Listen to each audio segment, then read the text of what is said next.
Hello and good afternoon, good evening, and in some places around the world, good morning, everyone. Welcome to this week's new episode of Primetime Gaming. Well, with Mr. Boomstick. Yes, that's right, folks. I'm solo dolo, but only for a few minutes. And the reason why you see this big mug in front of you is because I wanted to give you a close up of the tree.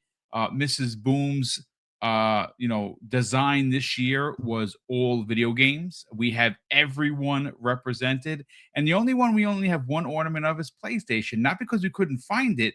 Sony didn't partner with Hallmark to have any of their controllers or even like mini consoles made as ornaments, which is the craziest thing. They partnered with Nintendo, they partnered with Xbox, but they did not partner with that. So I don't know, it is what it is, but as you can see, the tree looks dope. And we're gonna have Kayasante joining us momentarily. Hargeet Chani is running a little bit late.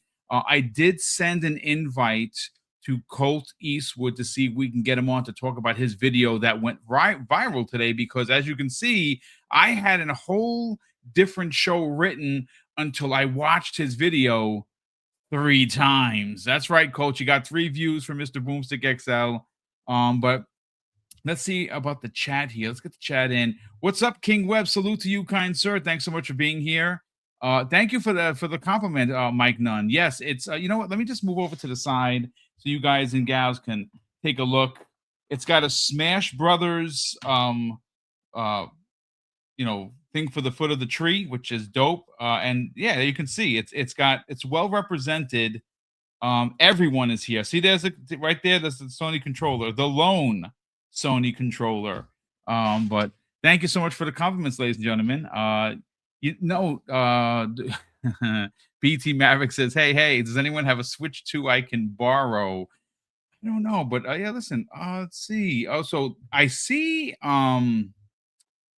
That's weird. Okay, so Keasante is in the chat. He says, "Link, please." I could have sworn that I sent the link. As a matter of fact, check the DM with you, Kay, and Everborn.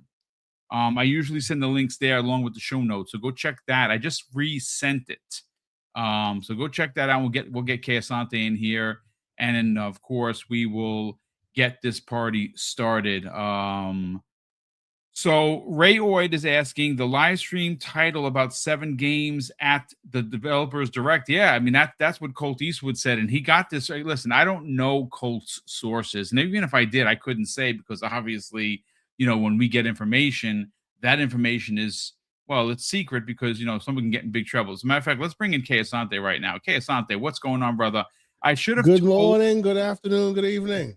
Sorry, I should have told you that I sent it to the DM with you and Everborn, but well, here you are. I checked. My bad. It happens. How's everybody doing? Doing good. Listen, you're going through it. I'm going through it. The chat's going through it. It's the holiday. Christmas is a week away. Jesus, Christmas! And you know what? We're gonna do it all over again for New Year's. But listen, obviously, Kay, the breaking news is a video, a 12-minute and I think it's like 47 seconds long, that Colt Eastwood did regarding 7 games possibly showing up at the Xbox Developers Direct. And he said 7 games, and we're going to go over that. But then, of course, the second half of the show, folks, we're going to have a lot of fun. If you did not know, and maybe you don't, this will be the last primetime gaming of 2025. That's right. The next 2 Wednesdays, one obviously is going to be Christmas Eve, and Christmas, obviously New Year's Eve. Now, depending on if there's any big news, Mrs. Boom, I was going to call her by her first name, Mrs. Boom, or Joe said, as you know, is going to be at work on Christmas Eve. If there happens to be any oh my God, I can't believe there's breaking news, I will go live at noon on Wednesday on Christmas Eve to kind of give you guys and gals one more shot.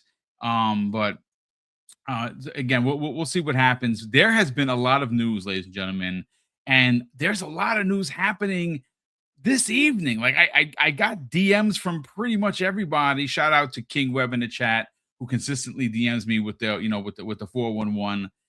But yeah, there's a lot going on. You have an interview with Todd Howard talking about Fallout 5. We're going to cover that on Thursday, which is tomorrow. Oh, you know what? I'm glad I said that. So tomorrow, C Money and I are going live 1 hour earlier. That's right. We're going live at 11 a.m. instead of 12 because his daughter has a school play that I think he has to attend. So obviously he wanted to be here, be there tomorrow because it's going to be our last show as well because there's no shows for the next 2 weeks, Wednesday, Thursday, and Friday, because that's when all the holiday, hustle and bustle is. And we're going to all take our days off to kind of just recharge our batteries. But Kay Asante, how are you feeling, kind sir? Welcome back.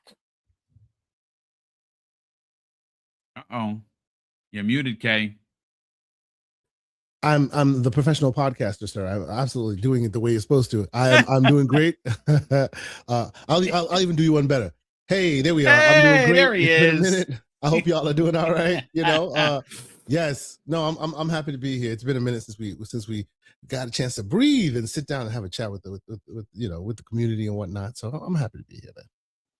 Well, listen, we're happy to have you. So look, let's get right into it. So this afternoon, there was a video that I'm going to add to the show notes because I'd like you to check it out. And it's titled "Shocking Leaks: 7 Games the Xbox Developer Direct 2026." That's directly from Colt Eastwood. Now, again, I did send a link to Colt. He wasn't sure if he was going to be able to make it because obviously it's his video we're going to be talking about, and be great to kind of get the hot information from the man himself. But look, we got to get into this. 2025 as a gaming year, Kay Asante, has just been redonkulous. And I'm going to say this, but listen, we know about the little engine that could in Expedition 33, right? We know that they've basically run the gambit on awards during the awards, and that they're not done. That's just the Game Awards. You have a bunch of other really big ones like the BAFTAs and a few other ones that are going to be just throwing flowers at them. But 2025, from a gaming perspective, not a particular bot, pony, or Nintendork, just from that's a new one, Nintendork. I like that. Nintendork. That's me. That's me. Yes, that's right. So not from one of those perspectives, ladies and gentlemen. I'm just meaning from the perspective of a gamer. It has been probably one of the best years since 2007. Lots of new IP, lots of sequels, hardware, lots of games, Game Pass to the point where we don't even know what to do with all the games in there. You had the Xbox Ally X, the Ally, you had the Switch 2. It's been a lot. It's been a great year for gaming. And you know what? Before we get into that, Hargeet Chani, what's up, brother? Welcome back. How you feeling? Yeah, I'm good. So I was a little bit late. It just was a colleague get together Christmas. Listen, brother. Hey, shout out to Eris _EMS. He says, "How you booming, Kay Asante in chat?" And of course, Hargeet Chani. Hope everyone's doing great tonight. Yeah, we certainly are. We're here. Listen, I say this is going to be a super old man thing to say, but it's what my pops taught me. He said, "Craig, when you get up in the morning, the rest of the day is a bonus because you got up." So considering how many people have gone in their sleep, Pops was a smart man, probably the smartest man I've ever known. And I'll say this about my Pops. There isn't another man that I've met in 55 years that could lace up one of his boots on their best day. That's how great of a man he was. But you're not here to hear about my Pops, even though I can tell stories all day long.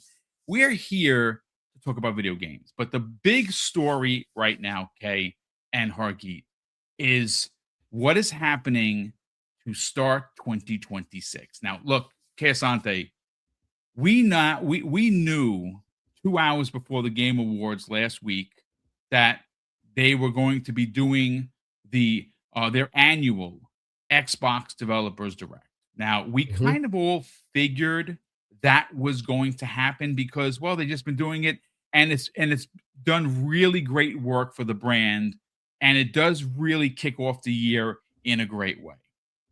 Well, thanks to this video that came out from Colt Eastwood earlier today, he has it pegged as containing 7 games.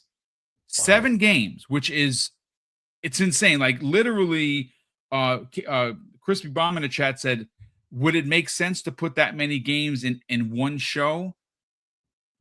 I don't know.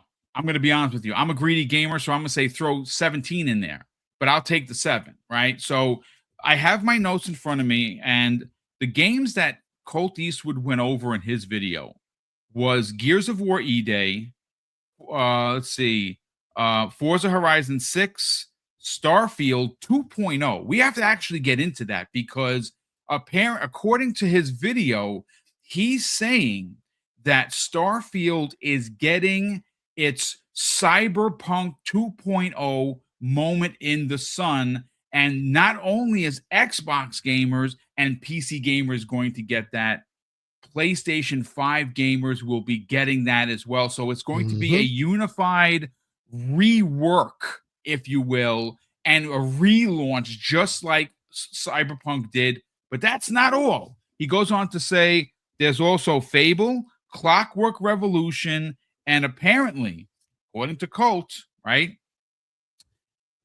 Fallout 3 remake, potentially even coming as a shadow drop. Now, here is the interesting thing.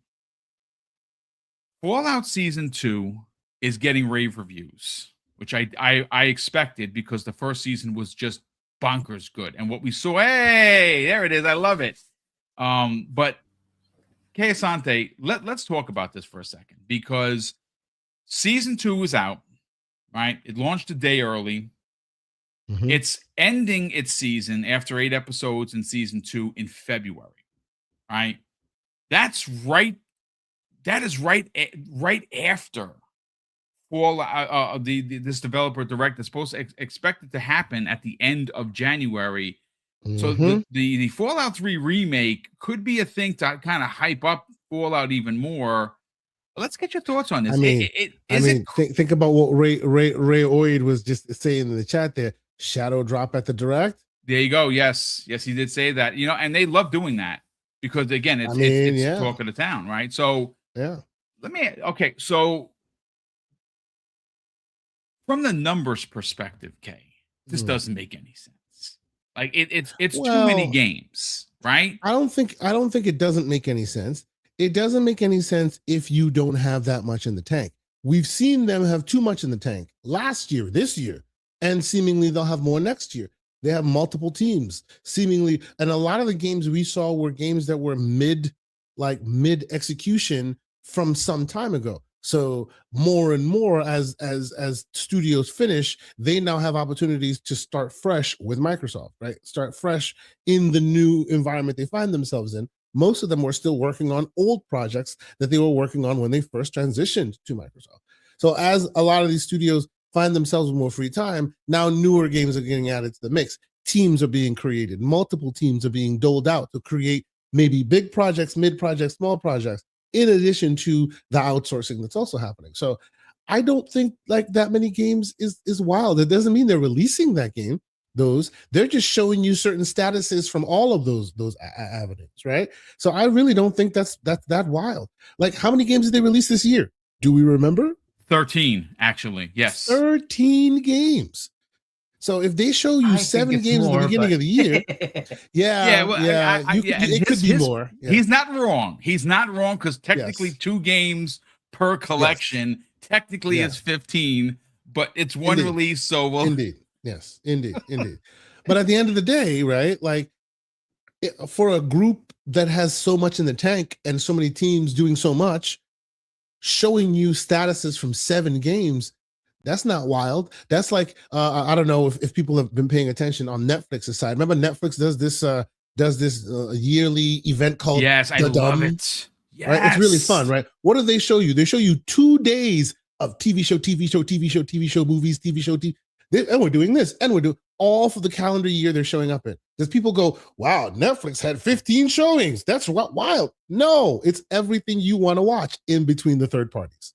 That's literally what these guys are doing right now. They're kind of shooting their shot and saying, this year, this is what your expensive Game Pass sub will pay for. So be happy. Not to mention the surprises you'll get along the way. I think it's a brilliant move.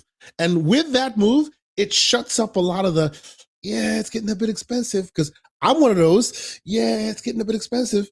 But after we have the conversation about how many Game of the Year caliber games will release this year, then I got to shut the F up, because what other service can provide you such value for your perceived dollar? Well, so at the end of the day, I think it's a good move. I actually think it's a necessary move if you guys are going to be out there on Front Street raising prices and being staunch about what great service you have. Sure, if you're going to be great about your service you have, then I need you to put your proverbial thing on the table whenever possible. And this is seemingly them doing that. So pause, Jesus. That's a giant pause. Are you saying drop it on the table and show them what you're working with? What? I'm saying you're making people pay for it. So there can never be a time where they even have an inkling to deny that what they're doing is still paying for value. So you got to slap them across the face with value whenever possible, right? So 7 games, you know what I mean? Come on, it makes sense. Speaking of value, just as an FYI, public service announcement, a Game Pass Ultimate 1 month, stackable, $10.83 right now. $10.83. I just go to GG Deals, GG.deals. GG, yeah, right there. For those who are looking for $10.83. For those looking to stack up some Game Pass months, buy some codes. Give us the link. Let's put it in the chat. Let people get a handle on it. Yeah, absolutely. Sure. And here we go. Copy. Because listen, again, this these is one days of those, that stack is useful. Yeah, well, you can go up to 36 months, which I am currently at month 30. Oh, I can't do it. I'll put it in the private chat. I'll throw it in there. Yeah, I got to make you one, but you're not on social media, so I can't make you a mod. I can get in and you can make me a mod, right? I can go into the actual chat and you can. All right, so I'm copying and pasting, folks. This is the ooh, that is a good deal. $10 per month. $10, yeah. Wow, not a bad deal at all. All right, I'm in the chat now, so you can like right click on me or whatever. And I think you can change. Yeah, Hargeet Chani 1. All right, so let me just do that. But there you go. So yeah, it's a really good deal for anybody who wants to just buy some codes. Put them away. It's what I do. This is how you get like massively good deals on Game Pass, and you don't have to pay $30 a month. It's literally a $30 subscription for $10. 1/3 of the price. 1/3. Yeah. Well, folks, I'll drop it again. Thanks to Hargeet Chani. Here's the link. Go before they sell out, because I don't know if there's a limit, but get yours. Yeah, why not? Get yours right now. Yeah. So Hargeet, I want to bring you in on this. Now, obviously, Colt talked about this on his video. And his confidence in his videos, first of all, are fantastic, because he's very confident. He does have connections. I don't know any of his connections. I know, well, one of them, we know is Mag gets a lot of news. He's not an insider, but he just gets a lot of news. So obviously he worked with Mag on XNC. I don't know if this is where this came from, but listening to Kay Asante, in my mind originally, I'm like, man, that's insane, 7 games. And then hearing Kay Asante break it down, I'm now on Kay's side on this, because first of all, what is next year? Oh, that would be the 25th anniversary of Xbox. And who's doing the first show of the year? Oh, that's right, that is Xbox that's doing the first show of the year. So if you're going to go big, why not go big? Now, I don't know how long. See, normally these shows are about 50 minutes, like maybe a pinch over an hour. It almost seems, and again, this is speculation, because he got this from a source. I don't know his source, but he was confident enough to put it into a video format. Now, granted, we have all gotten things wrong, but that's the business. I believe Colt. I think he might be onto something, because, again, the 25th anniversary, if you want to kickstart the year in the biggest way, what would envelop the conversation of games media and the gaming community? holy shit, Xbox just showed 7 games and they're all bangers. Let's get your thoughts, man. Yeah, I mean, look, Kay kind of, told you exactly what it is. It's like they have a lot of games, and like Matt Booty's already put out there that like they don't even know how to fit it in. They have so much to tell you that like we don't know how we're going to fit it into the. And look, I like the Dev Direct for the Dev Direct part of it, not just hey, here's a trailer, right? What I want is more background, and I like it when they delve into games that you didn't know about, right? That's kind of cool because now you understand what the reasoning behind that game is, why they went into this direction, and it gives you more of a reason to say, hey, I might want to engage with that because okay, I understand why they made that thing, right? So if it's like a straightforward game that you already know, like yeah, that's probably not as much interest, but if it's a change of direction. Why is Halo now in Unreal 5? And they've already done that. Like, think about that. We've already had a Dev Direct for that because they told us about it, right? They told us why they went there. This is what they're doing, and this is the first step, right? Cool. That's the kind of stuff you like to see. Like, why have you been silent of, oh, you went to UE, you did all this stuff to me. Oh, okay, cool, right? So great. That's the kind of thing you want to see. And hopefully we'll see that. Now, the thing I like about it is you always have surprises, right? So I'm looking forward to the surprises. I want to see stuff that we haven't already seen, right? Last year, we got 2 big surprises. We got Ninja Gaiden Black 2, and we got Ninja Gaiden 4 published by Xbox. That was huge, like out of nowhere. Yeah. Who had that on their radar, right? Like a couple of people who kind of heard things in the background, but most people like did that. That was just a surprise, right? So I love that. I think that's great. They kind of need to, and they have, I'm sure they have like, Game Pass deals or publishing deals with other third parties, right? That we're going to see, was Expedition. I think it was in Dev Direct last year, right? I think that was one of the big ones that they showcased. Yep. What a game to showcase. What a game to showcase, right? And if that's what caliber they have of something else that's coming, like think, Plague Tale, what's the new one? Resonance, whatever. Imagine that's one. They're partnering on that, right? They are partnering on that. They're not going to publish it, but they're partnering on that. It's day-to-day Game Pass, right? Maybe that's one of the ones they showcase, right? I'm just throwing out ideas, but this is the world they're in. They are the biggest publisher. That was Satya, not me, right? Satya said, we are the biggest game publisher. Fine. Or if you are, then you're going to show us a lot of games. Yeah. So yeah, let's see them, right? And this is not even just for the Xbox platform. This is for anybody who's playing games, because their games, a lot of those will come everywhere. And that's a good thing for all the gamers, right? So it's interesting to a lot more people. Good, right? And bring the freaking, the games that are going to entertain more players. That's awesome. So this is just the world we're in now with Xbox. There's going to be shows and shows and shows because they just have that much content, right? They have to have separate things just for third parties because they have to handle their third parties and their own massive first party catalog, right? So it's just a good time.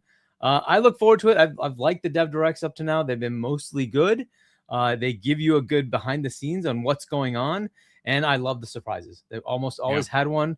I think there was one year, maybe they didn't have their surprise, but most of the years they, here's the logos and slot in something new, right? And here you go, right? And you get a nice little surprise. And you're like, oh, cool, right? I love it. That's great. It's also to your point, it is the 25th anniversary. I don't know what surprises are due, right? There's going to be some software thingies. There's going to be some hardware thingies. There's going to be some, some obviously games, right? We will see where they go with it. And by hardware, they could have, like, they had a 20th anniversary controller, right? They could have a 25th anniversary controller.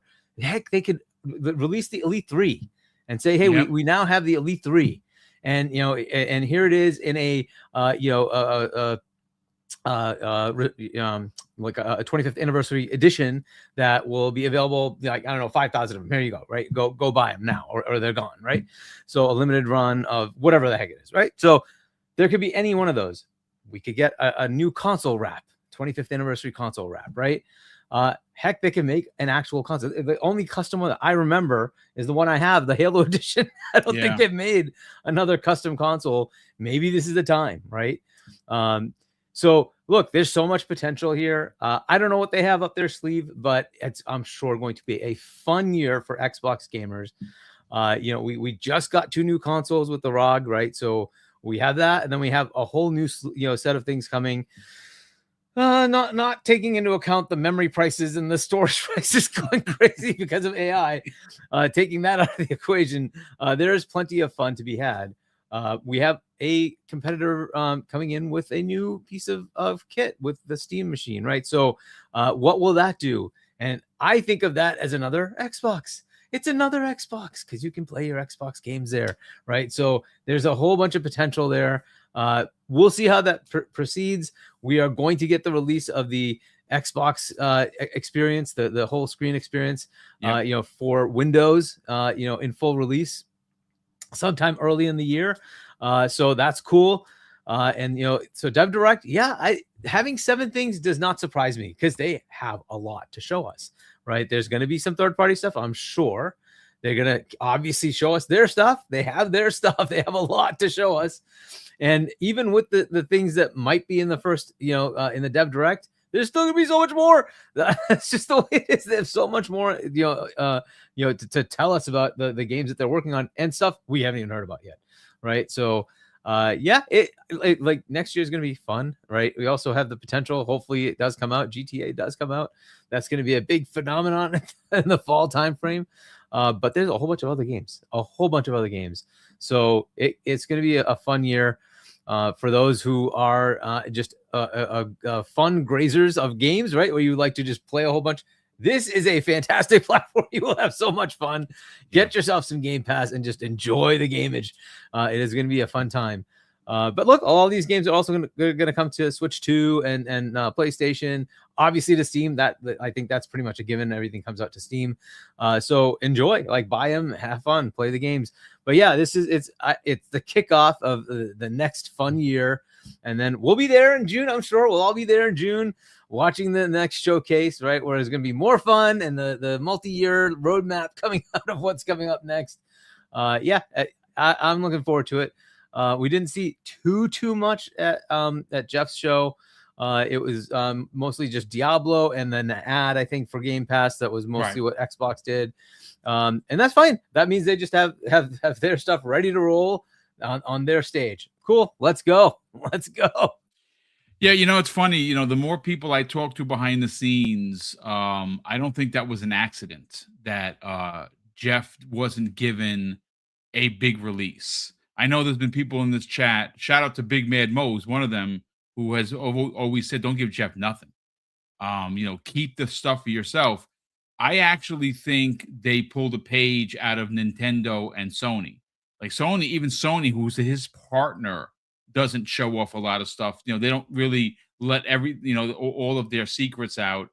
Again, if I'm the marketing guy, I want to be on that stage and I want to show my biggest game because there are millions and millions of eyes. But I understand when people in the chat say, "Yeah, you know what? Don't give Jeff nothing. You have your own direct." And this is one of those instances where now it actually makes sense. Now that we're kind of just sitting around talking about it, it does make a lot of sense why they didn't show up and show out at the Game Awards, because they have their own show, which happened to drop. The news dropped right before Jeff's show, about 2 hours before that Matt Booty Variety article dropped. And now everyone is talking about what? Not the Game Awards, but they were talking about Matt Booty and the fact that he literally said, "We have so many things coming out next year to ship, we can't fit them all in one spot." So that I don't know if it took shine away from Jeff's show, but I think that the idea is that, well, we don't have to play nice. We'll give you Jeff took shine away from Jeff's show. Well, in my opinion, he ended that totally wrong. In my opinion, I don't know what you guys thought of it, but that high guard game, that was like the wrong thing. I wished he'd done Tomb Raider as the last announcement. That was fantastic. Yeah, too. Well, I'm very excited for Tomb Raider. And we're not getting one Tomb Raider. We're getting 2. We're getting back-to-back. Which would have been a perfect ending, wouldn't it? Like like, oh, and one more thing, Tomb Raider remake. Here you go. Well, you know what? Look, before we move on to You're some of muted, our Case. some of our best I agree. Yes. some of our best moments of 2025, because we're gonna all have a few. I do want to continue the conversation with some of these games. So E-Day is a given. So Gears, Halo, Forza, given. Those are happening. Now, the interesting part and the tricky part is going to be Halo and Gears, because one is on the 8th, which is Gears 20th anniversary, and on the 15th it's Master Chief's and Xbox's 25th anniversary. I don't know if they could release games 1 week apart that big. I'm going to be honest with you. I hope that they don't. I really want them to have their room to breathe and their own holy shit moments, right? Forza, according to Nate the Hate, he didn't say, folks, and I keep getting this, he didn't say early. What he said is first half of 26, which means that it can come out in January through June. There's been some talk about, I think even Colt made mention of it, May being a possibility for Forza Horizon 6. That's, if that's what's going to happen, so be it. Obviously, GTA is a looming threat for the industry, right? That has a locked-in date currently of November 19th. Now, to be fair, there's some things going on at Rockstar that are not great. I keep reading about it. Everyone's reporting that there may be even a work stoppage, that they're out there protesting, because you got to remember, they got rid of 54 people that were supposedly in this Discord leaking information. But what's interesting is those 54 people were also trying to start a union. So it's a little weird. And I don't really, when I mean weird, like I can't figure it out, folks. The writing's on the wall. So there's going to be lawsuits. And right now, the masses that are making this game are not happy. And when you don't have happy developers, what you have is potential delays. And this game has already been delayed multiple times. It could move out to 27. So we don't know, right? We don't know. And Music 72 says GTA 2028. I mean, at this rate, you never know. But look, you never know. Yeah. So the three pillars are interesting, right? Gears, Halo, Forza. Next year, there's not even a question. Now, where we get into a little bit of questions, even Colt said it, and he said this multiple times, is Fable. He says he's a little nervous with it, because they've been working on this game for a long time. They want to get it right. And again, this is just me spitballing, ladies and gentlemen. This is just me talking. Right? I have no idea. I have no connections to this. When the game was delayed out of this year to next year, Craig Duncan came out and said they just want to give them more time. Okay, that's fair. So then a lot of us, including myself, pegged that release around April. Because at the time, we didn't have a release month. We had a release year. We all thought fall, October, November, right? Well, that didn't happen. Now, I originally would have pegged it as, April, like Avowed was, right? No.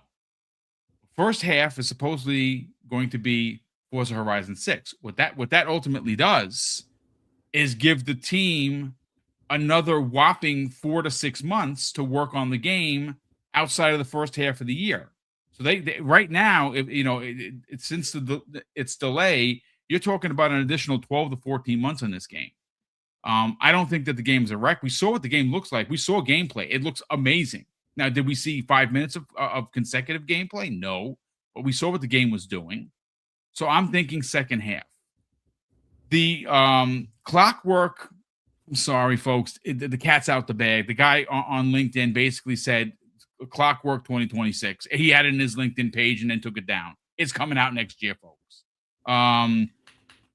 The other one is of course, there are two more, though I'm saving Starfield for the end because I have a big spiel for that one. Okay. Now, Fallout 3 Remake, again, he said it in his video, worst kept secret. We've been talking about it forever. It's probably going to be shadow dropped. Me personally, ladies and gentlemen, this is just me. I understand they already had 13 games this year, and it's because I'm a greedy gamer. I would have dropped that right before the first episode of Fallout Season 2. But they didn't. I thought it was going to show up at the Game Awards, and it didn't. Well, we have a direct happening in a couple of, I don't know, 4 weeks, give or take, 5 weeks maybe, and it's probably going to drop there. Where I want to hand the mic back to Casante is this Starfield 2.0, because I have almost 6 days, and I'm embarrassed to say that I only have 6 days, because there are people. Chad, do me a favor. Throw your playtime of Starfield in the chat. I'll shout you out, because I know there's gonna be some guys like 13 days, 33 days, 99 days. It's life for some people, right? I know Nico. If Nico's listening, that dude's probably got about 40 days in it, no doubt. But yeah, see, SpongeBob Krusty Krab says Starfield coming to PlayStation. Yeah, that's indeed what is happening. And it makes total sense. Like, according to Colt's video, and again, I will add Colt's video to the show notes. So if you please go click on it, give the man a view. He worked super hard. It was really, really well produced, and it's a lot of information that obviously it's 12 minutes. I can't talk about 12 minutes of a video. What I can give you my thoughts. Here's something. He mentioned Starfield 2.0. And there were a lot of really great things that Starfield did. And there were some things that people didn't like, being able to control when you're landing, being able to pick up everything. Some stuff was worth nothing. So it's basically all you did is get over encumbered, and that was it. And you were stuck. But the idea that Colt has put out there, and he obviously heard this from somebody, because they've been super quiet. And why there's some fire where there's smoke is because we were supposed to get the Starborn DLC this year, and the three of us were ass in seats in LA waiting for that announcement, and they did not even mention Starfield. Well, there's a reason for that, folks, because I think that was all hands on deck to do exactly what Cyberpunk did, and that was to give us a 2.0 version and relaunch the game. And why I think this is true is because there was a posting early this year that, and I don't remember who the industry insider was, but they had pegged a spring release for Starfield for PS5.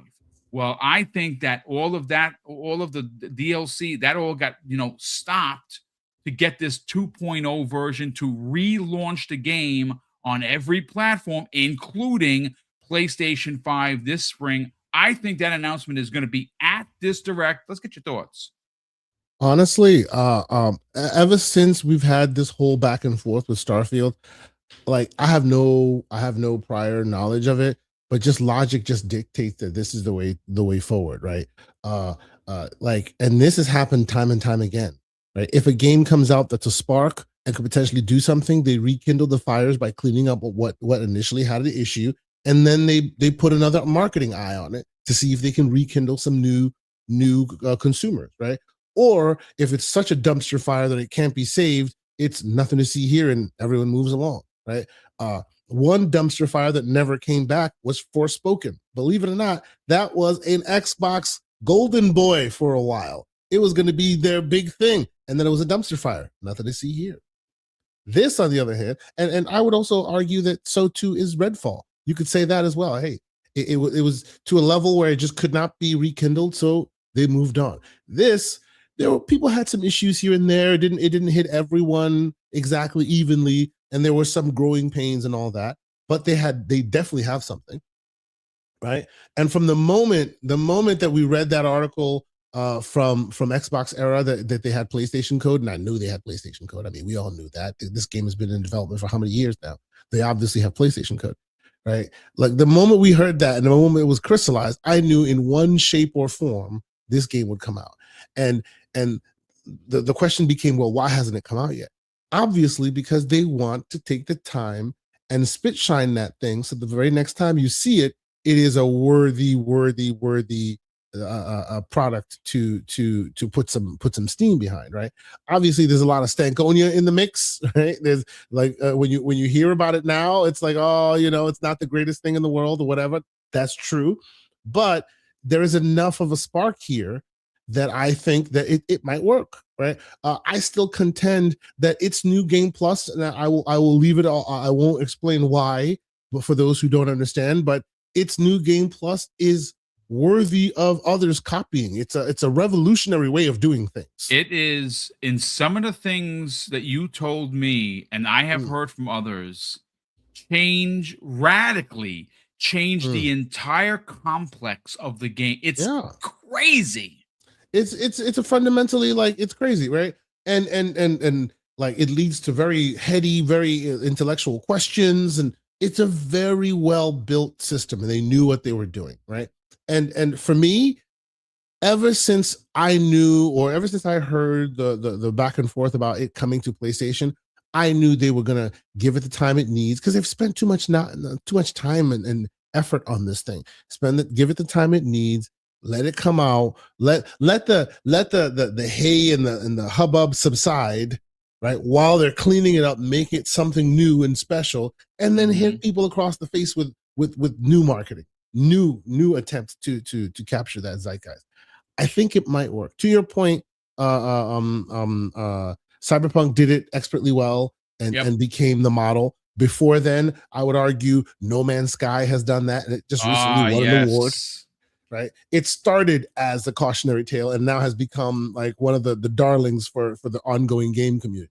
So these options are available for all of them, including for this game, if they can get out of this is a big if they can get out of their own way and let the game continue to speak for itself. If I see somebody come to the front of the congregation and start putting themselves in front and taking the bullets and not letting the game speak, it'll all become about, oh, well, did you hear what Matt Booty said? Oh, well, did you hear what Phil Spencer said? Oh, and this whole thing will go right again. Let the game speak for itself. Hopefully it's beautiful, and it's been really modernized and updated to a point where the naked eye can see the upgrades in an easy to understand way. And I think they have a very strong chance at getting people to take another look at that thing. I think it's worthy. Well, I mean, great points of view. I like what you're putting down, Kay. I think that when you look at some of the other games that came out, now it's very interesting because you mentioned No Man's Sky, which came out bare bones. That game is probably my brother's favorite game. He has paid for it on every platform imaginable. He wants to give that dude, just take money out of his pocket because he loves that so much. It's one of his. They've given him like what, IPs. 12 DLCs in like 10 years or some crazy number like that. I think all free 90. And I'm not talking about, oh yeah, here's a hat for your guy. No, I'm talking about upending the fundamentals of that game, giving you crazy features, adding stuff that weren't available from day one. They've done a big substantial upgrade to this game, and all for free. Pretty wild. Hey, Colt Eastwood, what's up, brother? How's everything? Good. You got me in here quick. Yeah, well, listen, I saw you pop on. Listen, Colt, I know that your time is limited, so Hargeet, I'm going to bring him in first, and we'll come right back to you. Let's talk about this crazy video you made today. 7 games at the Developer Direct, and potentially, I think there was a lot to unpack here. So, of course, I'm going to give you the mic. But for me, as a big fan of Starfield, Starfield 2.0 has me super jazzed. And Kay Asante just broke it down as to why he thinks it could happen, because we saw this happen with No Man's Sky. We saw this happen with The Division 2. We saw this exact same thing happen with many other games. Sea of Thieves is another one that saw ramifications of when it came out with very little content to where it is now. Just insane. Let's talk about it, brother. You're forgetting about 2 of the most important games that got improved over the years. Cyberpunk, yes. No. Oh. Fallout 76 and Elder Scrolls Online have seen massive improvements. And so I love it when everyone's like, oh, Bethesda's going to leave their game for dead, and Starfield's dead, and good luck, and Bethesda never fixed their stuff. I'm like, what are you talking about? If you reviewed Fallout 76 today, it would not be a 60 on Metacritic. It would be much higher. I think it'd probably be in the high 70s. And the fans who play the game, I have friends that play the game every single day, and I got back into it again this past week for the Burning Spring stuff with the Ghoul from the TV show. And I was like, I don't know if I want to play 76 anymore. And I'm like, yep, and I'm in. I'm totally hooked. It's got a great rhythm, something that Starfield is missing. So as for this Starfield 2.0 thing, I did a really big collaborative video with Red Wolf Renegade. He's a smaller content creator like us. He has like 3,000 subs, and we sat down live on the camera and broke down everything that needs to improve on Starfield. Hargeet knows. He's been party chats on us, and we're just like rapping about everything Starfield needs as major fans.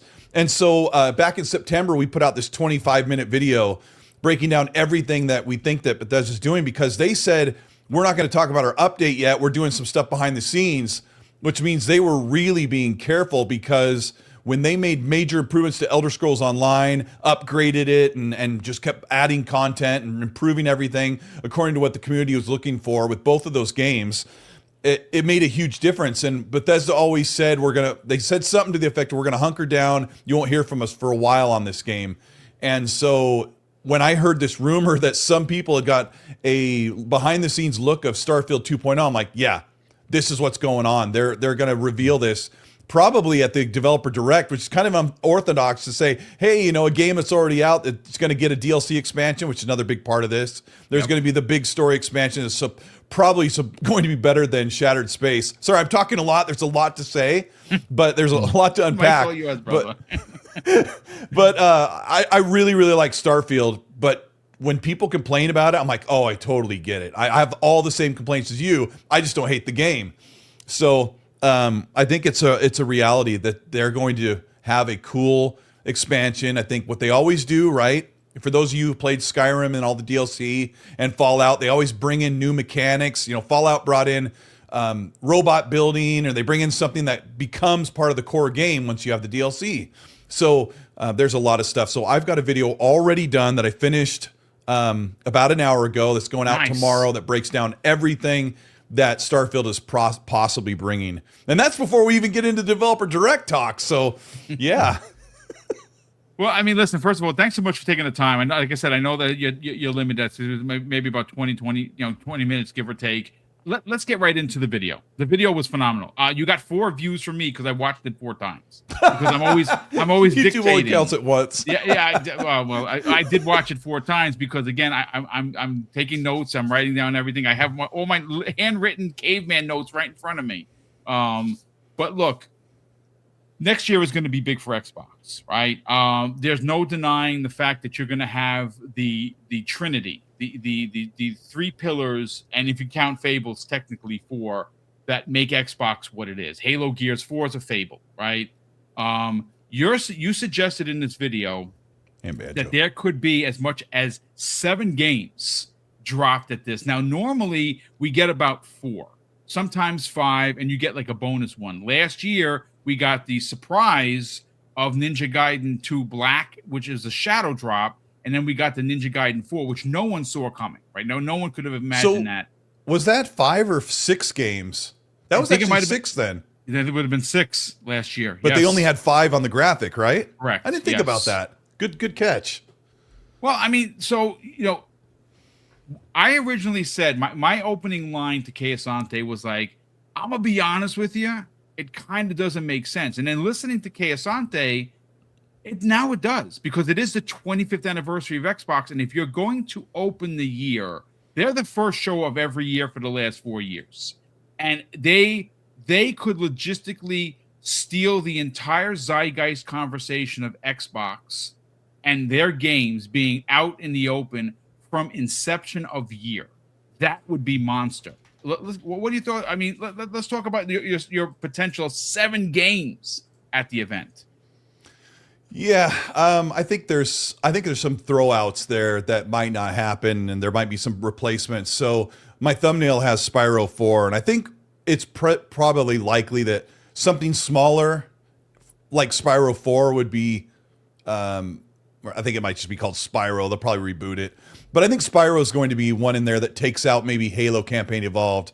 And I kind of briefly brushed by this in my video that we've already seen 20 minutes of gameplay. People have had hands-on. Why put it at a developer direct when we just saw it 3 months before or whatever it is? So I would kick out Halo Infinite or Halo Campaign Evolved and put Spyro in there. I do that all day. I put Spyro in there, and then Fable's the other one. Fable and Clockwork, I'm not really sure, but those are definitely games that could come out in 2026. I just have this feeling that Clockwork Revolution needs maybe 3 to 6 more months to, that kicks it outside of 26, and that Fable's on the edge of the knife. I really feel like if we're not hearing anything, they're being really quiet, and I don't know. I have this feeling Craig Duncan's like, we need more time. I'm like, you literally have 9 months ahead of you, and you don't think you could land in 9 months? And he says, we're going to move it into 2026. And I don't even know if he said that, but I just have this feeling. He absolutely did. I made mention of what Craig Duncan said. He wants to give the team more time. So what he basically gave them was like way over a year plus of extra time. And then he showed us 45 seconds of gameplay. And so it's just kind of like, you haven't really shown us what the game's like. We haven't seen it under control. We've only seen some like third-person cameras of actual gameplay. So it really makes me wonder. Xbox isn't the one that like typically surprises you with, hey, we were super confident and here it is. So I say 7 games because that's what I heard. And so the thing that I can't say in a video is Xbox typically has a third-party partnered game there, like Expedition, Visions of Mana, and stuff like that. We could never say what that could possibly be because it's a game that hasn't been revealed. So number 6 or number 7 game was probably something that's made by some other studio, and it's coming day and date on Game Pass, and it's play anywhere. But what are you going to put there? Like you did on your thumbnail on Monday, you put like the 2 question marks. It's brilliant because you could never conjure up what that game could be. So I said Gears E-Day, I think that's a given. I would kick out Halo Campaign Evolve for Spyro, and then Clockwork and Fable are really iffy for me. Matt Booty said, I cut this extra stuff out of my video because it went on and on like I'm doing now. Matt Booty said, we have so many games, right? It's going to be a banner year, and we've got all these projects we're working on. We have more games we can fit direct. We also have to think about Showcase. And I thought, they've got so many games that they haven't even revealed. Yes. So I wonder if there's something that's like, here's a game that we've been working on for a long time. It's coming out this year, kind of like Keeper was. But the question is, where are those big games that we're waiting for? And that's why Clockwork and Fable are on that list for me. Like, it's time. I mean, it makes perfect sense. This is I was actually going to say this, but I want to shout out Zach Riley in the chat. Zach Riley says Jet Set Radio was an OG Xbox launch title. And I think Sega could be there. Sega could be cool. You said third party. You got to remember there was a rumor that they were going to show at Jeff's show, right? There was a rumor that there was going to be something at the Game Awards, and from what I heard that got pulled. Why it got pulled, I don't know. That's what I heard. But if it did get pulled, and what I heard is actual fact and not made up, or again take it with a grain of salt, maybe that pulled game shows up in the direct. Maybe because I said this earlier in one of my other live streams that Sega was a pivotal partner for Xbox, the OG Xbox on launch. Jet Set Radio being one of those games. There was a few others. You eventually got Crazy Taxi. They put out a lot of games, and Sega would be a good partner to show up there. But we'll see. But I'm looking forward to your Starfield 2.0 video. That is going to be awesome. Cole, thanks so much for hanging out. Listen, I don't know if you got a few more minutes, but you can hang out if you want, and if not, listen, we appreciate you being here. I just want to say, as we're going into the holidays, and thanks to all your audience for supporting you guys, and you guys are all friends. Kay, Hargeet, and Boom, Boom and I have been making content since long time, for a few man. years. 8 years for me.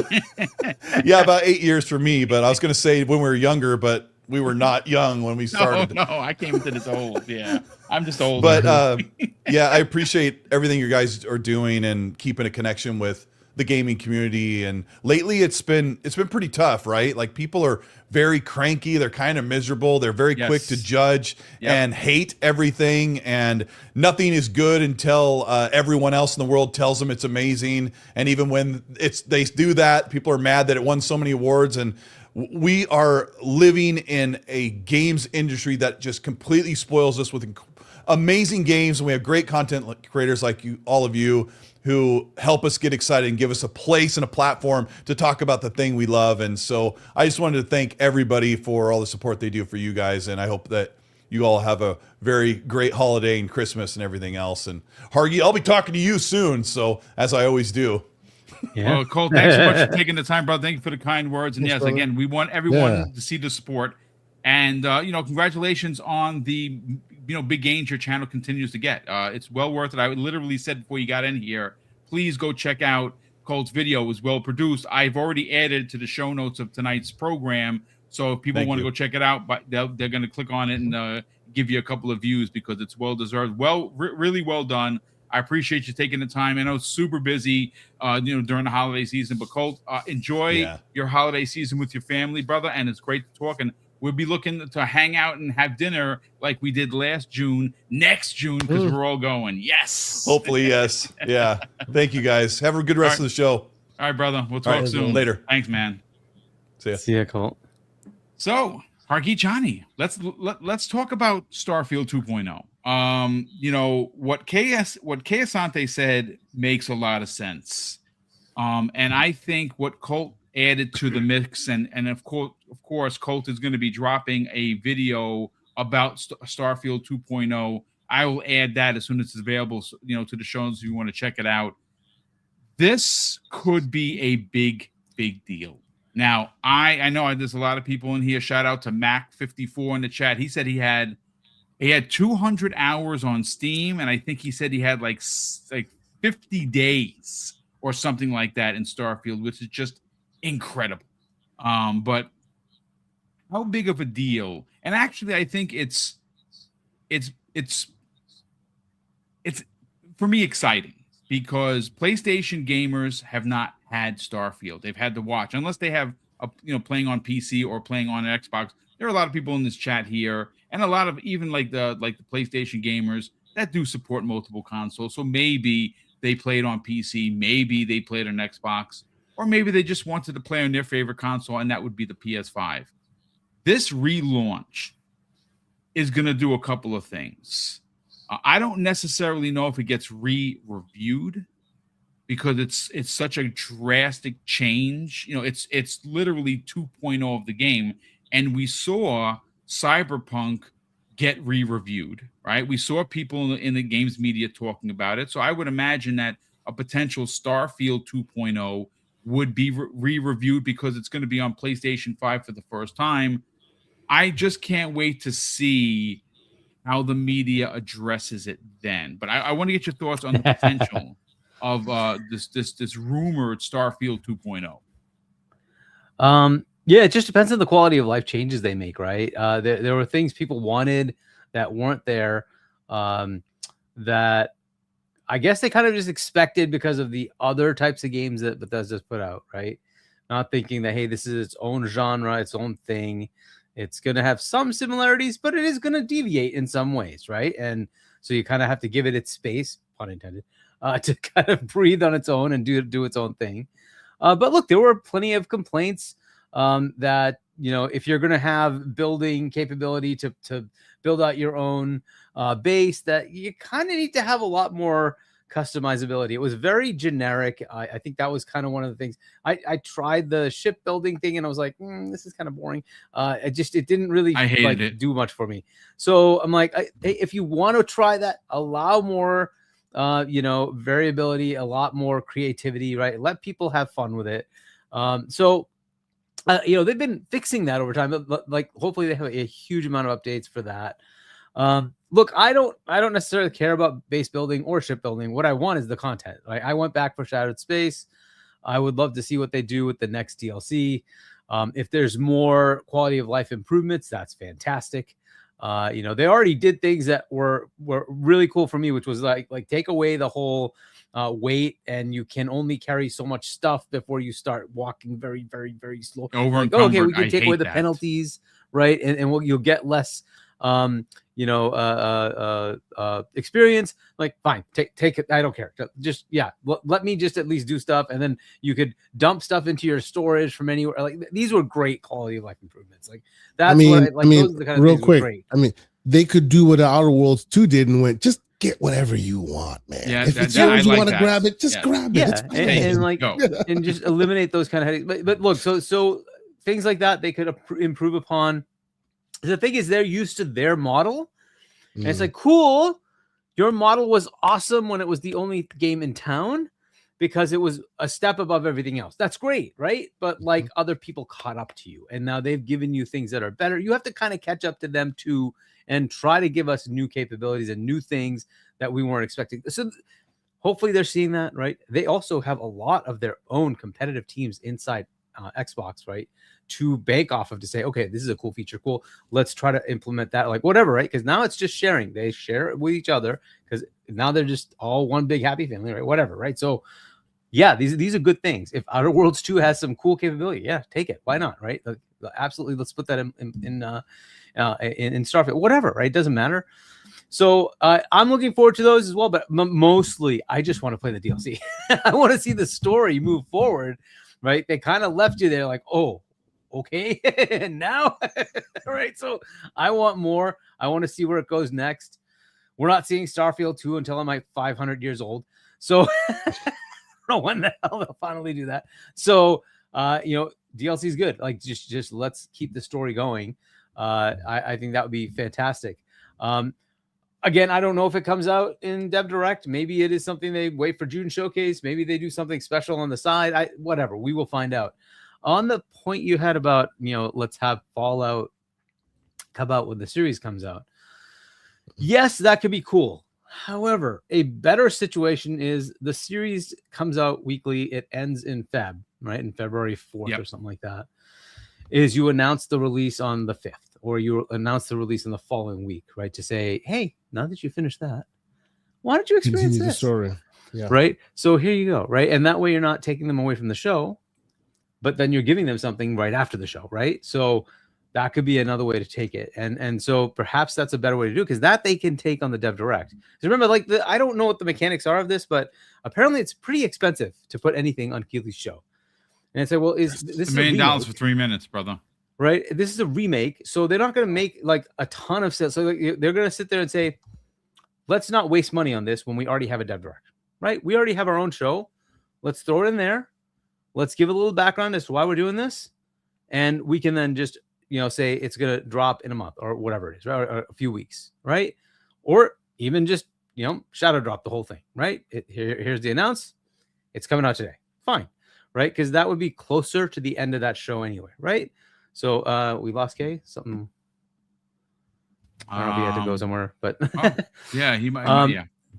But either way, so that's my. I mean, for me, Starfield was fantastic. I loved it. I thought it was a great game.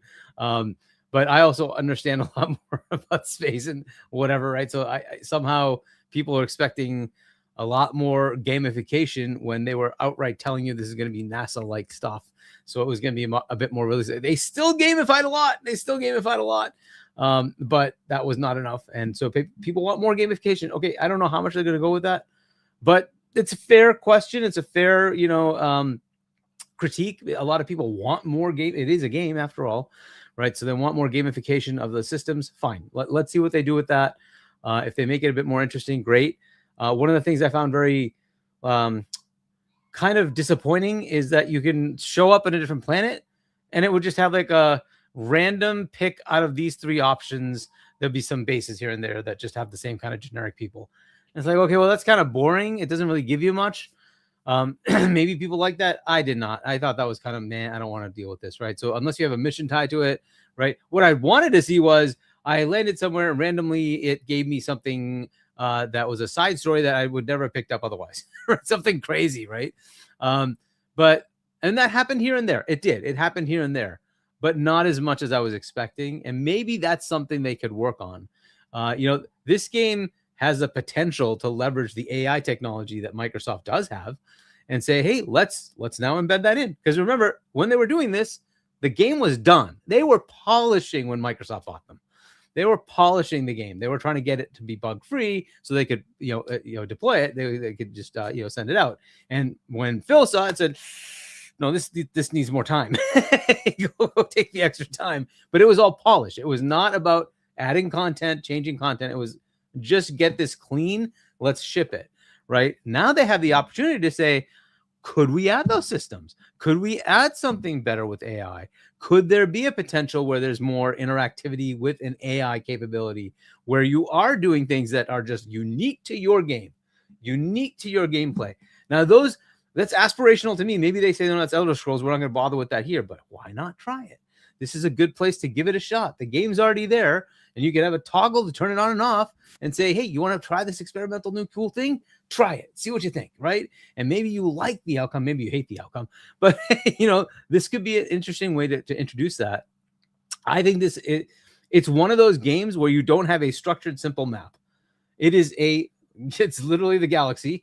And so you have hundreds of solar systems. Like, okay, let's see what AI can do here. Like, make my game, my unique game. What's more interesting, I can't give more away, right? Because people have to play the game and finish it. Something interesting happens at the end of the game where, let's just say, you can do things again. Say it's like a new game plus. Okay. That is a very interesting thing to do with some AI technology, right? Say, what can I do to make that new game plus even more interesting for you, right? It already does that. I can't. I'm giving things away, and I shouldn't really. Yeah, I almost gave away two of them. So if I just may intersect for a second. Stop being spoilers, gentlemen. No spoilers. I'm trying not to spoil it. No, absolutely not. Listen, folks. You don't plug your ears. We're not going to do it. No, listen. Here's the thing. The ending of Starfield did some things that in my entire career of gaming, I've never seen. I'm not being facetious. I'm not stretching the truth. I'm literally telling you some of the stories that I saw that people told me that happened on their new Game Plus, on their new Game Plus, because I know people have like circled the moon 4 times, 5 times, 6 times. Yeah, is some of the most uniqueness I've ever seen. Let me interject by saying it this way for those who haven't had a chance, right? If you haven't had a chance to play it, you may think it may be hyperbolic talk or whatever, but every gamer or most gamers remember a thing called the Nemesis system. Yes, I would posture that this feature is Nemesis system worthy. That's a great comparison, brother. Great. A mechanic that can be stolen by others, that should be used by others. But like when you see it, you're like, every single game should implement New Game Plus like this. Yeah, it is pretty cool. But either way, so without giving too much away, there is much potential with that, right? So I would love to see that. Let's see what they can pull off with that.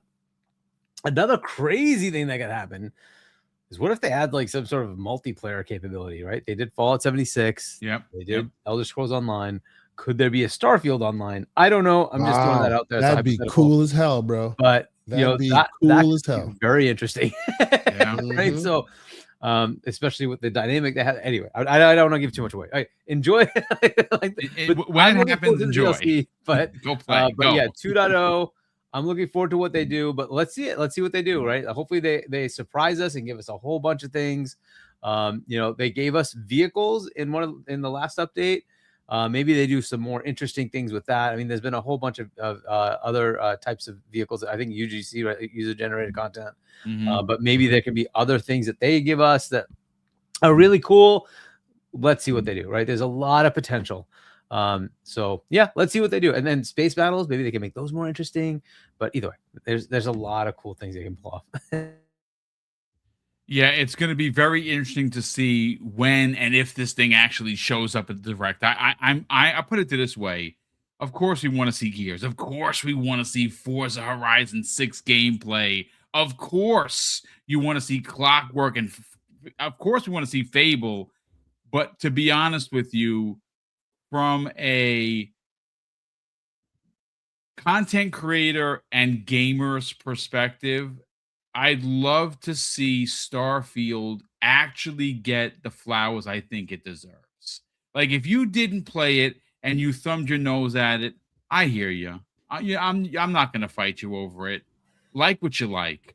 But this game was something special, even at its core.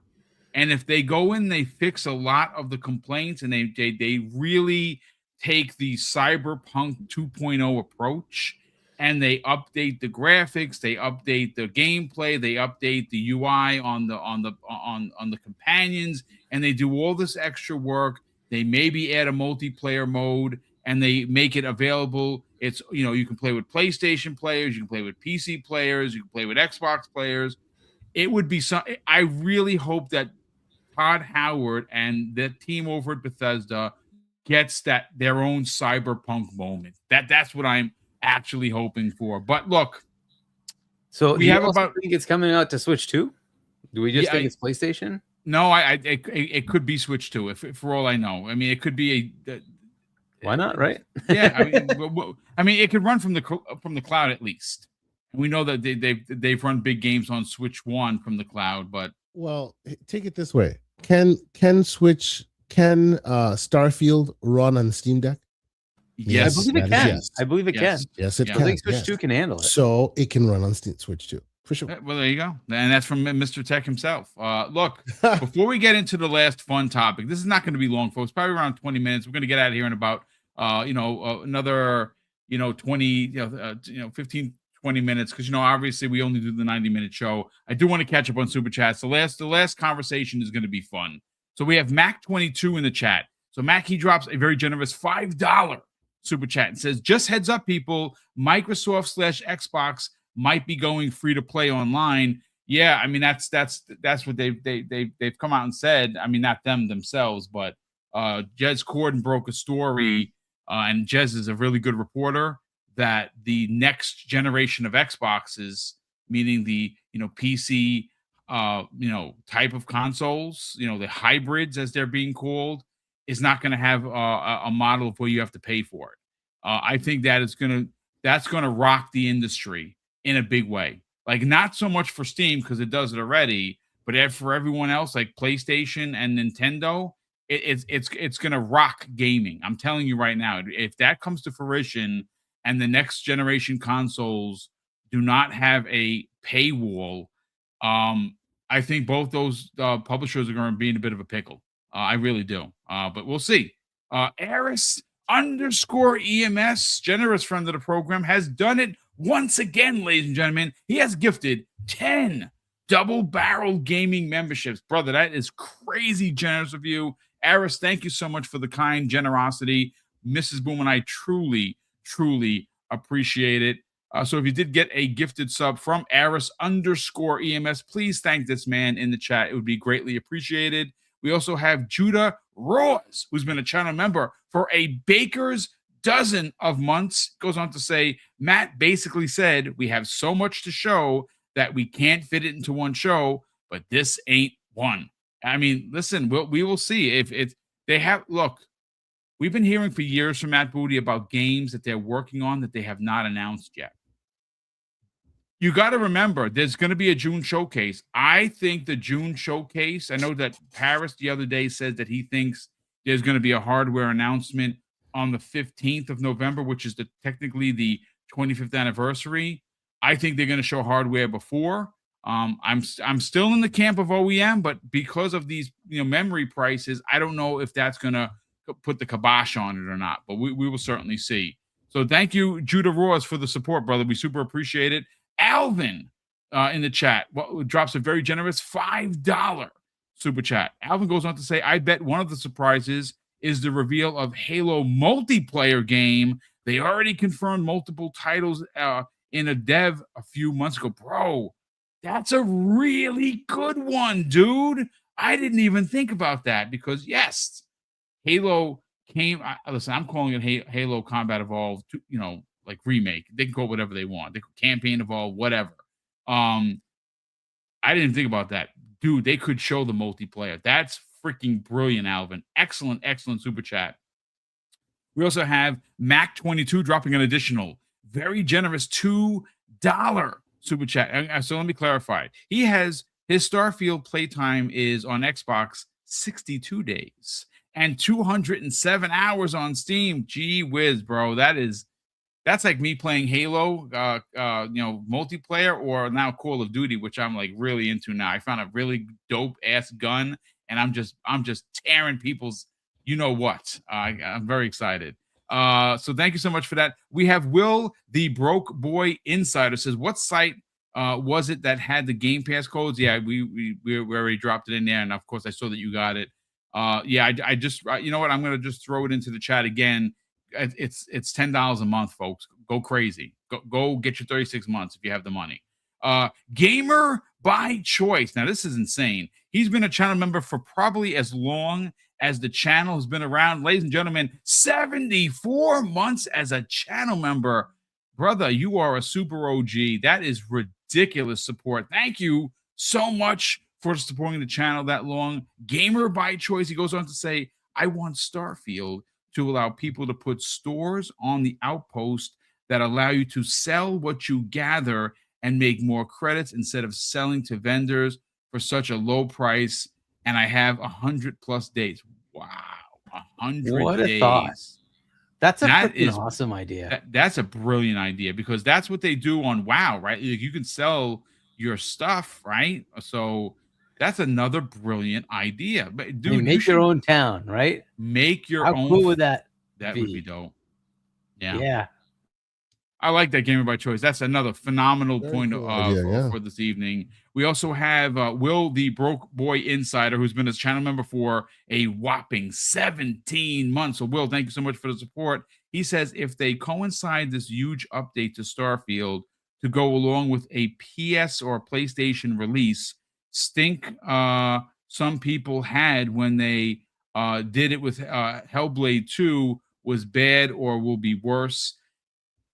I mean, look, I'm going to be honest with you. I actually saw reviewers that literally said because it wasn't on PS5. I'm no names here because we're not trying to, do a flame war or anything. I did actually see professional reviewers say it's not on PlayStation 5, so it's a 7. I mean, that exists, folks. I mean, I literally saw a particular journalist that does not have a name. They said that Hellblade 1 made them cry. Hellblade 2, when it came out as an Xbox exclusive, they gave it a 6. I'm just saying that it was better in every way, and it was very emotional. Even the POS that you have tied up turns out to be, something happens, and listen, go play Hellblade 2. It's great.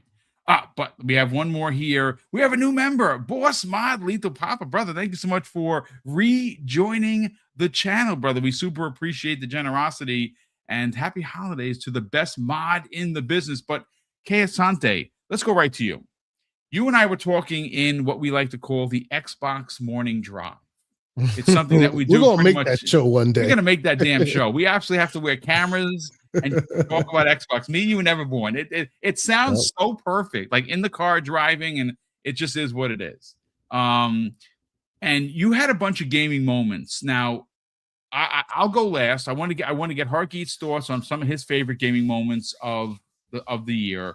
And because again, this is the last show of the year. We're going to do a year in review when we get back in January.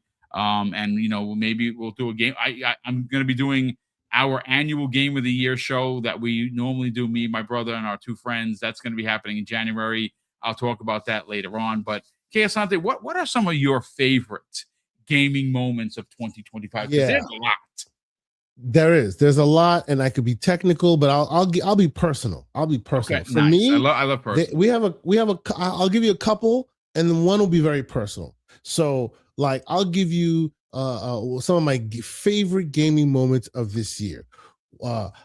Playing Expedition 33 and finally understanding what the capital HE double hockey sticks I was playing, which basically happens at the end when you roll credits and your brain just goes, what the actual what? Like it was wild. If you haven't played it, play it, multiple endings. If you haven't watched the other ending, go to YouTube and watch the other ending. That's just as wild as the one you probably got. Crazy game. I know most people know what I'm talking about because Expedition won every award, so you know what I'm talking about. So that ending, super, super cool. Another thing, I loved this year. Honestly, I loved this year all the cool little crazy indies that I didn't know were in the mix. Stuff that I didn't know I would completely lose my mind about. Ball X Pit, you know, like lots and lots of little games. Even recently, a game about digging a hole. Man, oh man, I was lost for days in a hole. Why? Because I needed to see what was at the bottom of it. Like, oh man, me and my kids, amazing. Loved that experience.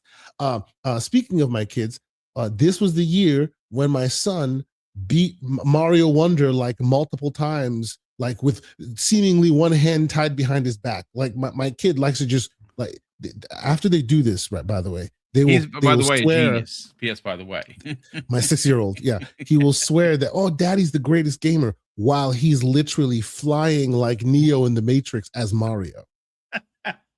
He throws his hat, he catches the hat, which helps him jump, and then throws it again. He's literally flying in the game. He's doing what hackers do, and he's like, "Daddy's so great," and he's 6 years old. I'm like, "Yep, you keep thinking I'm better than you." Eventually the cobwebs will clear, but yes, very proud moments for me this year watching my son like crush games underfoot. Awesome. I'll give you one last one, and this is an anticipated one for me. It's both an exciting gaming moment for me this year as well as exciting for next year, because I'm hoping that more people get a chance to, when it comes out, people will see it. I got a chance to play a game called Into the Unwell. I spoke about it. Oh, you've talked about that. You talked about that on weirdo psychotic game with weird little, it's just so funny and so trippy and so wild. The people who made this game were on some stuff, and man, oh man, I hope it comes out in 2026, and when it does, I want everyone to play it because it's really cool looking. I played so much of that type game. Of thing, for like Ren and Stimpy come to life. Exactly. Yes. Yeah. Exactly. You're unwell psychologically, right? And you wake up and you're sitting on a psychiatrist's table, but you're strapped in because you're in a mental hospital, and your doctor is a lamb and he's telling you you're unwell, and you need to go into the middle of the hall which has a literal well. And you jump into the unwell where you have to like fight your demons. And what are your demons? I'm talking about pizzas that throw themselves at you. I'm talking about toothpaste that squirts itself at you from a distance and then gets you stuck so that a hammer can hit itself on you. Like weird psychotic stuff. Anyway, that is weird. More people need to play that. More people need to play that. So yeah, those were my favorite moments of the year. Well, Harky, let's get your gaming moments. I know that you have not had a chance to game as much as you normally do. Like you destroy games. You're like Umbra. You just destroy games. You get into a game, you go. But what are some of your personal favorite moments this year for gaming? Well, I mean, the first and foremost has to be this. Yeah, man. Yes.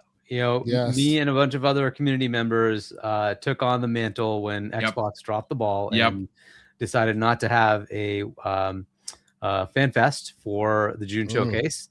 And so we scrambled and put together whatever we could. And we got people together, and we had a community-based watch party to sort of replace that. And it was a scramble. We did everything. Like, it was a lot of last-minute stuff. We found what we could. We got what we could. And, we had people like you, Boom.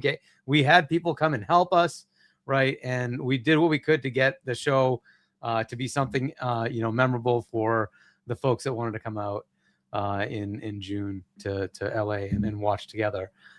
So that had to be one of the biggest moments for me in gaming, having to actually do one of these things ourselves, put something together like that. It was completely memorable. You're absolutely right. It supersedes mine in every way. I remember it like it was yesterday. My only bit of slander is, when will the fine people get to see it? Damn it. We're waiting. Yeah. So some of the content, unfortunately, didn't record with the audio. Make it. Okay. But the stuff that did, we got the first panel that we had, and we have Aaron. So that part we have. So we're going to be putting that up. So we will at least get that. But unfortunately, some of the other stuff we had stuff. We had UK Asante. You were emceeing a bunch of stuff. Like, unfortunately, that part got missed. But anyway, no big deal. All good. But it's great that we'll get to see it. That's great. That's awesome. But yeah, so that was something that was very interesting, right? But certainly one of the biggest moments for me in my gaming journey was to host a whole bunch of people coming and watching something together as a community. So that was pretty cool. Just some other pictures of that. We have, here we have some other big people, like we've got Hip Hop here and Lemon talking to Mr. Greenberg, and some other of our community members like C Money and etc. So I see the wizard in the background over there. Yeah, there's the beard. Best beard in business. Yes. But anyway, so that was probably the biggest moment. Gaming wise, Game Pass delivered a bunch this year. And killer. There was a lot of good stuff. This year, Game Pass has been good, but marked the end of yet another stupid talking point about Game Pass slop. Game Pass fodder, with the game of the year being day and date in Game Pass. A lot of award-winning games in Game Pass. You can't deny what Game Pass is bringing to the table. So that's yet another major thing that's changed this year as a moment. Plenty of games. I still have played a lot of games, but of the games I've played, the one that is most memorable, oddly, it's a game that's older, was Star Trek Resurgence. It was just fun being back in the sort of Star Trek world, playing out as one of the Starfleet people and just doing the investigations and stuff. It was pretty cool just playing that. I played Metaphor, I played Banishers, which was pretty good. And then Like a Dragon, Infinite Wealth. That was another good one. There was a bunch of games I've played. I've played a bit on Xbox, a bit on PC. We did also have, 3 new consoles with the 2 ROGs and the Switch 2 come out. So, and I have, the ROG X and I have the Switch 2. So again, exciting stuff. New hardware is always cool. So, there's been enough cool things in that realm.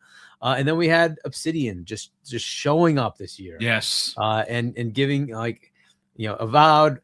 I loved Avowed. And then Outer Worlds 2, again, great game.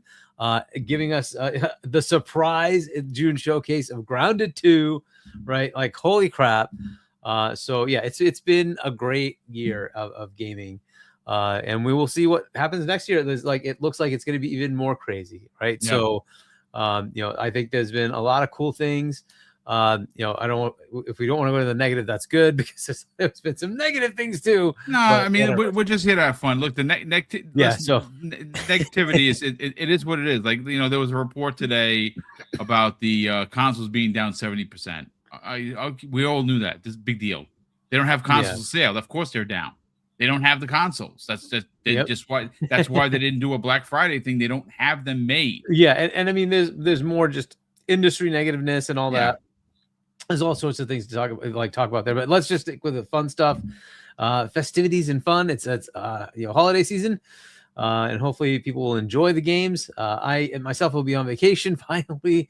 Yes. For the next 2 weeks. So I'm working through Friday, and then after that I'm off for a few weeks, and I finally get to just relax and play games. So we'll hopefully get through a few more games. I still have played quite a few, but I don't know if people did their year in review stuff, but I still ended up playing probably close to 100 games. And wow. Probably I'm up there.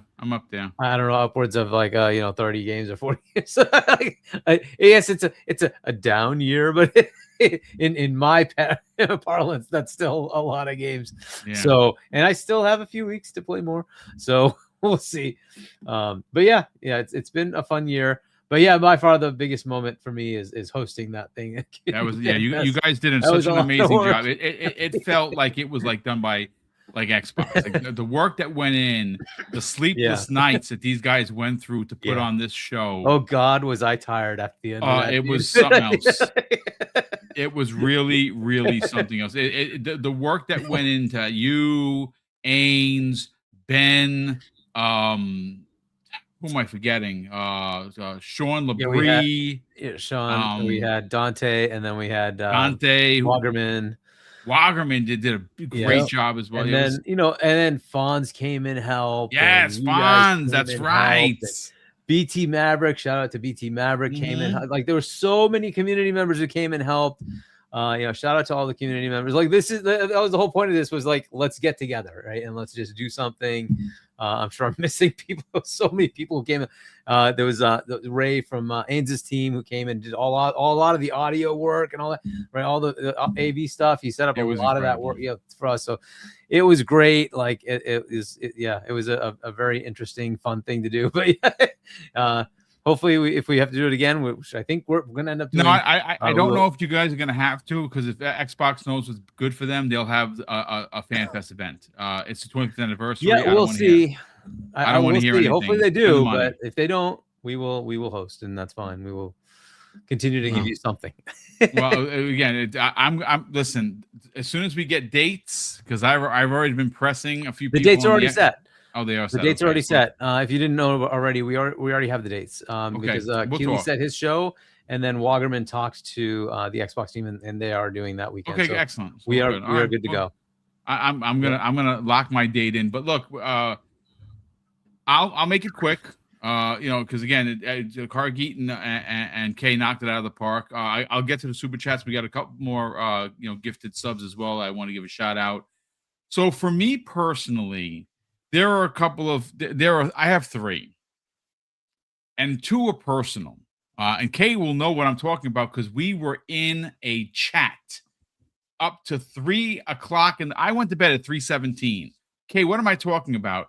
When we were all waiting to pre-order the Switch 2. The Switch 2, yes. It was again. Now I don't normally do Discord. I'm an old man. My nephew Tyler does Discord. I listen. I don't like Discord. I'm gonna be honest with you, but it was like 15 of us, and everyone's like, "I got it. I didn't get it. Send me a link." I was up to 3:17. The reason why I was up to 3:17 wasn't just for me, because I got 3.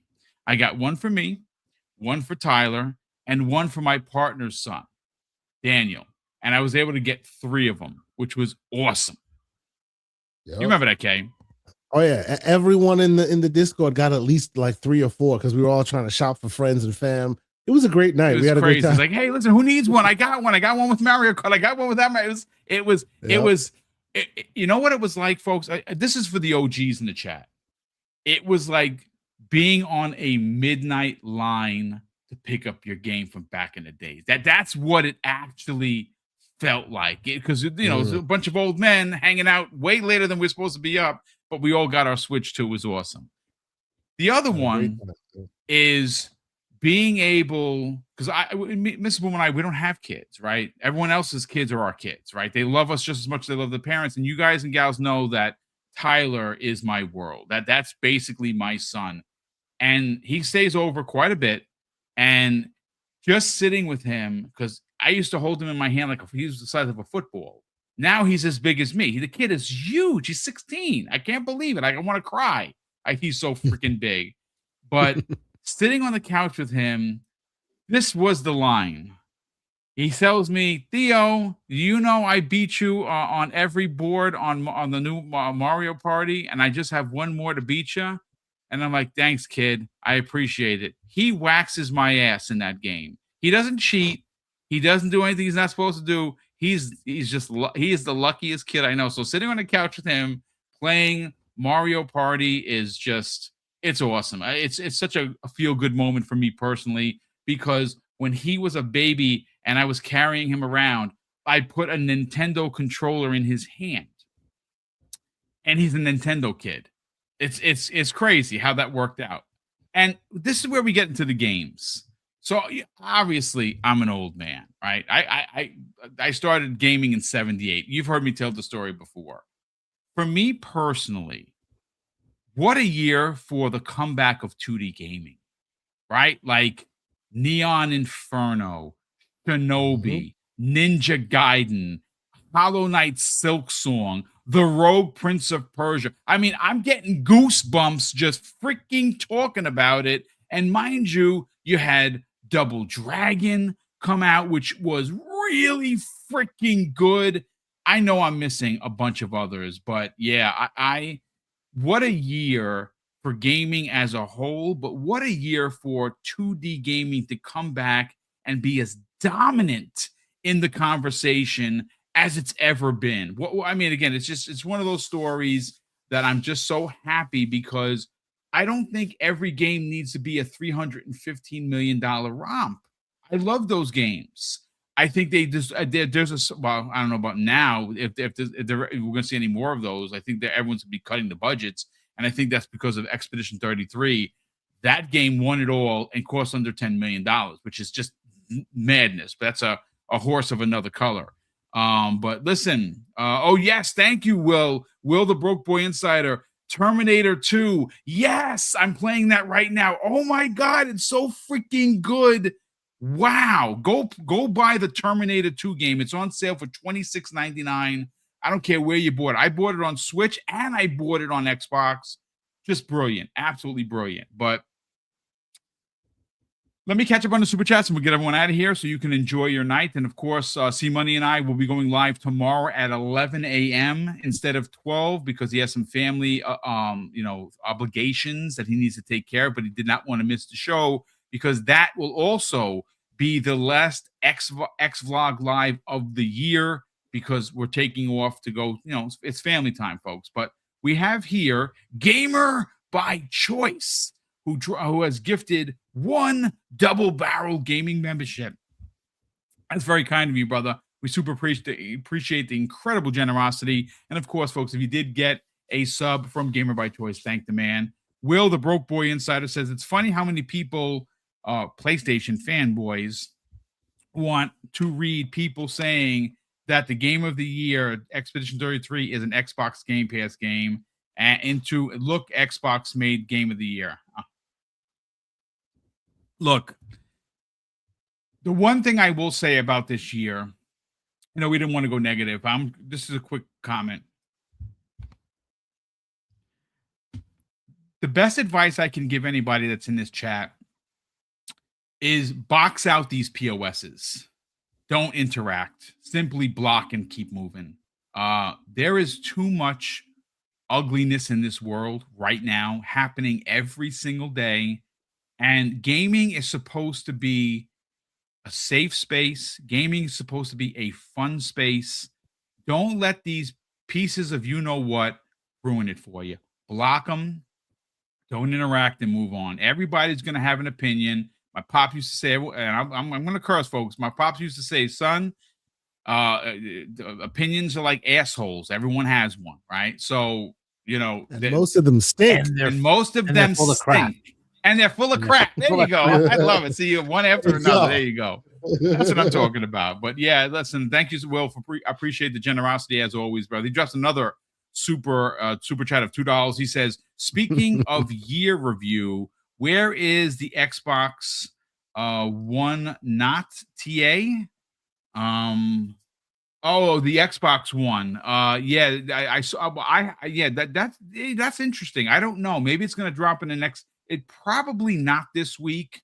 Maybe at the end of next week. Maybe after Christmas. That's an interesting thought because usually they do have their own. I know Sony has theirs already. I got my True Achievements one. I had played like 78 games. I got almost 19,000 gamer score this year. I did all right. We also have 5 gifted double barrel gaming memberships from Spartan 616 or 661. Brother, that's very kind of you. Thank you so much for the generosity. Folks, if you did get a sub from Spartan, please thank him. There's been a lot of gifted subs tonight, and we do appreciate it because, again, we're going to be funneling all of this into what we do every year. And that's right, folks. Before we get out of here, we do outros. This Friday, we are giving away a total of 12 prizes. 10 have been announced, and that's 10 $50 gift cards for our annual Mr. and Mrs. BoomStick Christmas. We do it every year. This is our 8th annual. We have 2 bonus prizes that we have not announced. One is physical, one is digital, and we will announce that live on the show. And folks, guess what? You don't got to drop a super chat. You don't have to be a channel member. You don't have to even be subscribed to the channel. All you have to do is be in the chat, and the picker, which is provided to us by StreamYards. Well, they don't give it for free. I mean, I pay $80 a month for this service, so it's expensive, but it's a picker that I use, that they provide. And if your name is called, you win the prize. That's it. Super easy. A $50 gift card. And this time we're giving you an opportunity to pick whatever platform you want. PlayStation, Xbox, Nintendo, Steam. You want it. You pick it. I'll deliver it. Just like Santa. So, folks, thank you so much for tuning in. Let's get everyone out of here. We'll start first with Keosante. You have an announcement for yourself because you're going to be taking a bit of a vacation as well. So people are going to need to tune in this Saturday. Talk about it, brother. Yeah, man. Well, thanks to all the folks who join us every day, every week on this show, all year long. This is the last show of the year, but thank you so much for continuing to rock with us every single week. It's always great to see the same faces and some new ones that jump in as well. Always great to see y'all here. Yes, like Boom said, this weekend will be the last episode for 2025 for GCP. So come join us. We're just going to have some fun. We're going to talk about, it's actually very interesting. We're going to talk about the fun, like we did here, games we played for the year that we've loved. But there's been a conversation that has been like ripping through my Discord that I need to have people's opinions on. So come and make your opinions known. Do you think that we need to have more categories at the Game Awards? Do you think that RPGs deserve subcategories, like a JRPG category and a normal RPG category? Do you, like me, think that it's high time for Metroidvanias to have their own category? We're going to have it all out this weekend. So join us for more fun gaming conversations just to end the year off. We're going to have some fun. But yeah, that's it. Thank you guys so much for continuing to be with us. Well, if you're telling me that those categories will replace the stupid ones like esports and Gillette Shave Men, yes, let's do that. You said Gillette Shave Men. I'm just saying. I remember that. But Arky Johnny, let's sell the brand of Emergence, which is on the screen, folks, all decked out in holiday decor. He wrote a book, folks, if you didn't know, last year called Emergence. If you are a fan of Mass Effect, you're probably going to dig this book, so go check it out. And also tell everyone where they can find you on other podcasts, but as well as on Xbox, because they can find you on social media. That is for sure. Yeah, so you can subscribe to my channel, How to Get Chani One, on YouTube. My book at shop.chani.us. And yeah, I'll be on maybe tomorrow. We'll see with C Money. I think they're going to try to do Friday's show on Thursday because it's C Money and Doodle's anniversary, and so this weekend, and so they'll be skipping the Friday show, and then the following weeks it's Christmas and New Year, so we're skipping those. So that'll be the end of the year. So maybe I'll be on tomorrow, but I also have my own stuff going on tomorrow. So it's just and it's family stuff. It is what it is. It's just that kind of time of year, right? Yep. And then I'll be on with Web Dave on Sunday. We'll be back on with Fonz on Tuesday, and we'll do that both next week and the week after. We're off, so no more shows until January, and then I think Web Day will just continue on. But yeah, so it's gonna cut down a little bit, but we'll still be on with a few shows. But to everybody, Merry Christmas. Happy New Year, Happy Hanukkah, all that stuff, whatever. Happy holidays for everybody. Enjoy the holidays. I hope you have a lot of fun with your family and friends, and you can enjoy gaming, enjoy your families, stay out of politics, and just have fun. Don't talk politics. Play games. And just happy enjoy birthday each other. to all those who have birthdays during this season. I know my family is going to have a bunch of birthdays. It's going to be wild, I know a birthday coming up soon. But yeah, so Happy New Year. We will see you next year. And next year is going to be another awesome year for Xbox. 25th anniversary. Let's all have fun.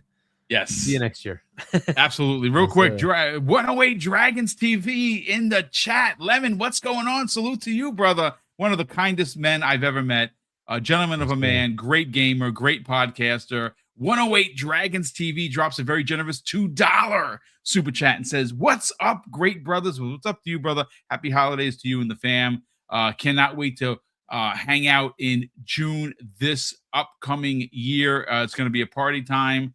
I'm very much looking forward to it." And we also have Spartan661, who's been a channel member himself for 28 months. So thank you for the incredible support. He says, "Happy holidays, everyone. Play games and socialize with your friends and family." Indeed, great words to end the show by. Yes, yeah, again, you don't want to hang out with the trolls. They are who we thought that they were, and just block and keep it moving. But ladies and gentlemen, that's going to do it for us here this evening. A big thank you to well over 400 people that tuned in for tonight's Primetime Gaming. Shout out to Colt Eastwood for joining us. And of course, I already have Colt's one video in the show notes. I will add his other video about Starfield 2.0 in there as well. So of course you can give it a click and a watch. And of course, a big thank you once again to all of the super chats, gifted subs, channel memberships, as well as the super chats. Mrs. Boom and I do truly appreciate the incredible support. And of course, I'm going to close out the show. Wait a second. We got one more. Trey Bone in here. He says, "Survivor-like," after dropping a very generous $2 super chat. "Let them come Onslaught $7.99 or demo." I am going to check that out because that's one of my favorite new genres. I've been playing a lot of them this year. Thank you, Ponicle, for opening my eyes into this roguelite generation. I've been very much enjoying it. But folks, again, thank you so much for supporting the channel through your views, through your shares, through your super chats, through your channel memberships. And of course, I'm going to close out the show with something that's incredibly important to me.